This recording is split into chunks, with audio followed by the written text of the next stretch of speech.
Hi friends. This video is going to be about my gaming journey through the years. I've talked a little bit about this on some of my other videos, whether it be about my favorite games from each console or individual console collection videos, but I wanted to put it all together into one video and just talk about how I got started in gaming and how I got to where I am today. And for me, it all started with the Game Boy. When I was a little kid, my mom got me a Game Boy, and later on, a couple years, she got me a Game Boy Color, and that's really what I had throughout my childhood. I didn't have a Nintendo, a NES, or a Super Nintendo. I didn't have a Genesis, but I did get to play those consoles at families' houses, friends of family, friends' houses, those kind of things. And so I have a lot of fond memories of playing Mario games and Bubble Bobble, of course, you've heard me talk about before, and games like that. But my core memories of games that I owned came from Tetris and Mario Land and borrowing games from my family and friends, such as Mario Land 2 and the original Yoshi puzzle game.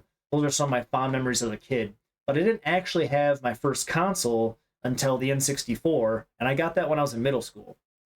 And I have a lot of fond memories there of Rush 2 Stunt Mode.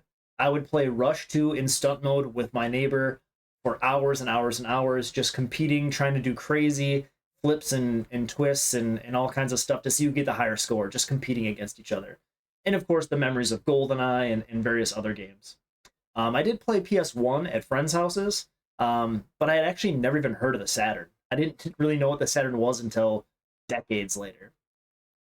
So that got me through my first console, and when I got into high school, I actually got rid of my N64 and my Game Boys so I could get a PS2. PS2 was great because I could have my own DVD player, and of course the newest system with the newest games, and that's what introduced me to Onimusha. And of course, as a high school guy, played a lot of sports games, a lot of racing games, which don't hold up as well today, of course, as games like Onimusha, but a lot of fond memories of playing those. I did have a friend who had an Xbox, but I didn't know anyone who had a GameCube or a Dreamcast, so it was really just PS2 for everybody I knew. And the next console that I ended up getting happened in college. My first year of college, I had a roommate who had a Super Nintendo, and he needed more money for various activities, and I ended up buying his Super Nintendo and games from him. And I've had that same one ever since. And that was in 2005. And then the PS3 came out in 2006, and ended up getting that at launch. I may have told you this story before, but I waited at Best Buy for 44 hours with one of my friends, and we ended up getting PS3s, and we sold them on eBay. The OG scalpers. Not proud of it, but at the time it wasn't as big of a thing, and PS3s were crazy. And ended up buying a PS3 later on and rebought it. Lots of fond memories there of playing the Resistance game, because there wasn't a ton of stuff at launch, but we played co-op with that same friend that waited with me to get a PS3. We waited and played that right away. We played Resistance co-op. And of course, Little Big Planet and tons of COD. This is when Modern Warfare came out on PS3, and that was all my friends were doing. And then I didn't end up getting a Wii until 2010.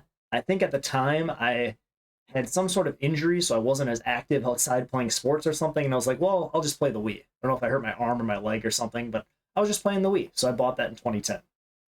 And then I ended up rebuying an N64 in 2015, and that's when it kind of started for me to say, yep, I miss my retro games and I want to get back into it.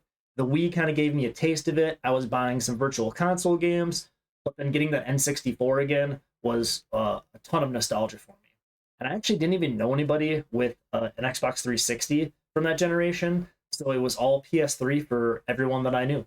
And of course, the Wii, all my family members had a Wii, so that kind of drove me to end up getting it myself in 2010. And I played that PS3 all the way up until the PS4 Pro came out, because I had the original PS3 that was backwards compatible, and it ended up dying, Yellow Light of Death. So I ended up getting a PS4 Pro, and then still have that console, still was using that up until recently. I didn't really get anything else until streaming really took off for me. So I started streaming in January of 2020, and ended up buying a streaming PC in April of 2020 because things were going so well, and I wanted to have better stream quality. But with that came a capture card, which opened up a ton of horizons for me. So after months of streaming just Apex Legends, I started getting into variety, then started to look into how to stream other retro consoles, and that was a whole different journey for me, learning about things like RetroTank and whatnot. And I think the first uh, retro game that I streamed was Yoshi's Island, one of my favorites, of course. And then from there, that blossomed into the Pokemon games, and of course, that required me to buy them. So that's really in early 2020, summer 2020, I should say, when I started collecting a lot of other systems in games. And thankfully, I did, because right after that, things started to blow up. So I got in at the perfect time for all the Pokemon games, all the Zelda games I bought before, like just before, like weeks and months before the prices skyrocketed, which is awesome for me, of course. And it's really interesting for me to go back and look at Twitch Tracker from like 2020, 2021, and just see like my journey of what games I played. I wish I would have done a better job taking spreadsheet or keeping track of all the games I streamed and when, and just kind of have a cool log to go back on. But thankfully, I can look at things like Twitch Tracker and give me a pretty good idea of what I was doing back then. So all those other consoles that I have, you've seen in my game room tour, whether it be the original NES, all of my Sega consoles, Xbox, even the Switch, didn't happen until 2020. That's really when I was thinking, I've already had this love for buying the games I had for my Super Nintendo and my N64 and the Wii, but there's so much more, and I can stream these games. So it really blossomed into a collecting and streaming and all kinds of different avenues until most recently this month, I finally got a PS5. So the journey continues. I'm still, all these years later, loving collecting for retro games, collecting for modern games, and of course streaming all those and talking about them on YouTube. So that's kind of the story in a nutshell. I'd love to hear about some of your stories. Ask me questions in the comments, and also stop by and check out my streams on Twitch, Monday, Wednesday, Friday in the evenings. And thanks for listening to my story. Have a good one.